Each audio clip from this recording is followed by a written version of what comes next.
Информацијата која обелодени Државниот завод за ревизија дека над 200 медицински апарати вредни преку 100 милиони евра скапувале во подруми ја наметна дилемата во колку и кои јавни здравствени установи дури 32% од скапата опрема со години воопшто не била ставена во функција или не се користела доволно.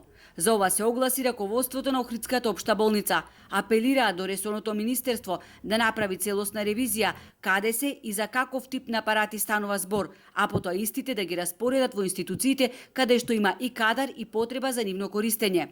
Во оваа институција нема такви апарати, меѓутоа сум во тек со други институции, сум во контакт и имаме добиено согласност и од самото министерство за позајмување на такви апарати од други институции кои што ни требаат нас, а во други институции не се употребуваат, нема ни основни услови за нивна употреба.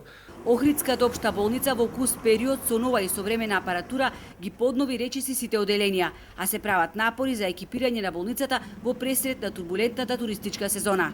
10 лекари специјалисти само во една година заминале од Охридската општа болница, едни во пензија, други во приватните клиники. До крајот на месецов ќе се вработат 7 приватни специјалисти. Проблем останува оделението за педиатрија, кое не работи 4 години. Дежурства се уште нема, оделението се потпира на тројца млади специјализанти, кои работат само амбулантски прегледи до 20 часот. Директорот на болницата, кој од 5 жири се обидува да не стави клуч и на уролошкото оделение, кое набрзо ќе остане без ниту еден уролог, ангажира 2 уролози кои доаѓаат од клиниката за урологија. Но не е проблем само Охрид. Македонското здравство генерално со децении е на колена. Примањата, посебно на средниот кадар, се ниски.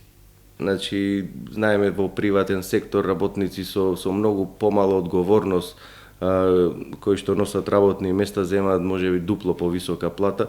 Јас би го земал пред се економскиот аспект, нормално иселувањето тука мора да го кажам.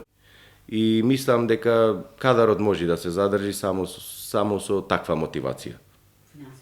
Да, ево ќе ви напоменам, во моментов има во оваа болница 7 лекари кои што волонтираат, значи општи доктори кои што волонтираат, без примања, без никакви примања. Со сите сили се борам, значи да останат колеги млади во градов. Потребно е време за целосно екипирање на болницата со кадар. До тогаш ќе се ангажираат доктори специјалисти и од околните болници. За илустрација, по систематизација на работни места, Охридската болница треба да брои 580 до 600 вработени, а во моментов работат 460.